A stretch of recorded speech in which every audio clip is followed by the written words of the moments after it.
আড়াই দশকের বেশি সময় ধরে সিনেমায়, এর মধ্যে প্রায় ১.৫ দশক ধরে ঢাকাই সিনেমায় একাই রাজত্ব করে চলেছেন। নানান সময়ে তার কর্মকাণ্ড বিতর্ক তৈরি করেছে, ব্যক্তিগত কারণে প্রশ্নবিদ্ধ হয়েছে তারকা খ্যাতি। তবুও চলচ্চিত্রপ্রেমী ও নিজ ভক্তদের কাছে ভাটা পড়েননি ঢালিউডের এই শীর্ষতারকার জনপ্রিয়তা। বলছি বাংলা ছবির অঘোষিত রাজকুমার শাকিব খানের কথা। গত ২৮শে মার্চ ছিল দেশের সবচেয়ে বড় এই তারকার জন্মদিন। তাকে শুভেচ্ছা জানিয়েছেন সিনেমাপ্রেমী ভক্ত থেকে শুরু করে শোবিজ অঙ্গনের তারকারা। অথচ শুরু থেকে তার কেরিয়ার ছিল অন্য অনেকের মতো সাদামাটা। নানা ঘাত প্রতিঘাতে থমকে যাননি তিনি, করে গেছেন একের পর এক চলচ্চিত্র। তার সুফলও পেয়েছেন তিনি। দর্শকের অভাবে যখন একের পর এক সিনেমা হল বন্ধ হয়ে যাচ্ছে, তখনও তার ছবি দেখতে হুমড়ি খেয়ে পড়েন সাধারণ দর্শক। এখনো কোটি কোটি টাকা নিয়ে তার জন্য বাজি দিতে রাজি ইন্ডাস্ট্রি যে কোনো প্রযোজক। সাম্প্রতিক সময়ে তার চাহিদা বেড়েছে কয়েক গুণ বেশি। বিশেষ করে প্রিয়তমা সিনেমার গ্লোবাল সাফল্যের পর সব সমীকরণ বদলে দিয়েছেন এই নায়ক। সব শ্রেণীর দর্শকদের কাছে বেড়েছে তার গ্রহণযোগ্যতা। সিঙ্গেল স্ক্রিন থেকে শাকিব খান এখন মাল্টিপ্লেক্সও চাহিদা শীর্ষে। তার অভিনীত ছবি দেখতে দেশ বিদেশের সিনেপ্লেক্সগুলোতেও হুমড়ি খেয়ে পড়ছেন দর্শক। ১৯৯৯ সালে মুক্তি পায় শাকিব খান অভিনীত প্রথম ছবি অনন্ত ভালোবাসা। সোহানুর রহমান সোহান পরিচালিত এই ছবির পর গত ২৫ বছরে বিভিন্ন জনরার ছবিতে দেখা গেছে তাকে।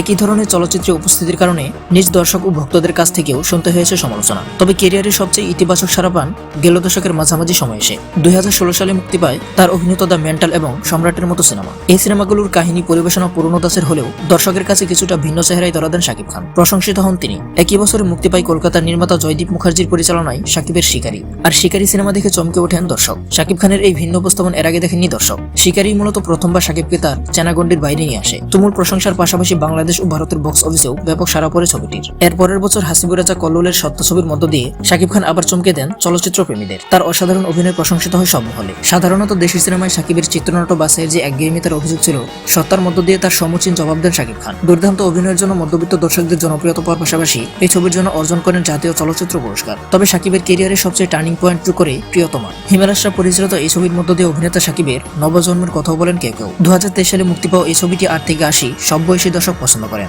দেশের বক্স অফিস তো বটেই, বিদেশেও প্রথমবার শাকিবের সিনেমা দেখতে তৈরি হয় দর্শক উন্মাদনা, যা শাকিব অভিনীত কোনো সিনেমার ক্ষেত্রে বিরল। প্রিয়তমার প্রযোজনা প্রতিষ্ঠানের তরফে ছবিটির আয় নিয়ে যে তথ্য গণমাধ্যমে শেয়ার করা হয়, সেটাও শুধু বাংলাদেশি সিনেমা নয়, বাংলা সিনেমার ক্ষেত্রেও বেশ ইতিহাস সৃষ্টিকারী। এর পরের বছর একই নির্মাতা ও প্রযোজনা প্রতিষ্ঠান রাজকুমার নির্মাণ করে। রাজকুমার ছবিটি নিয়েও ছিল দর্শকের তুমুল আগ্রহ। তবে প্রিয়তমার জনপ্রিয়তাকে স্পর্শ করা সম্ভব হয়নি। তবে এই সিনেমাতে শাকিবের অভিনয় করার বিষয়টি ফিল্ম ক্রিটিকরা বেশ ইতিবাচক বলে মন্তব্য করেছেন। রাজকুমারের মতো পুরোপুরি কমার্শিয়াল সিনেমায় সামাজিক ও ধর্মীয় কুসংস্কারকে নির্মাতা যেভাবে ডিল করেছেন, সেটিরও প্রশংসা করেছেন অনেকে। আর এমন সিনেমায় শাকিবের অন্তর্ভুক্তিকেও সাধুবাদ জানিয়েছেন অনেকে। রাজকুমার ছবিটি আগের ছবি প্রিয়তমাকে টেক্কা না দিতে পারলেও ২০২৪ সালে মুক্তি পাওয়া রায়হান রাফির তুফান দিয়ে ঠিকই টেক্কা দেন শাকিব খান।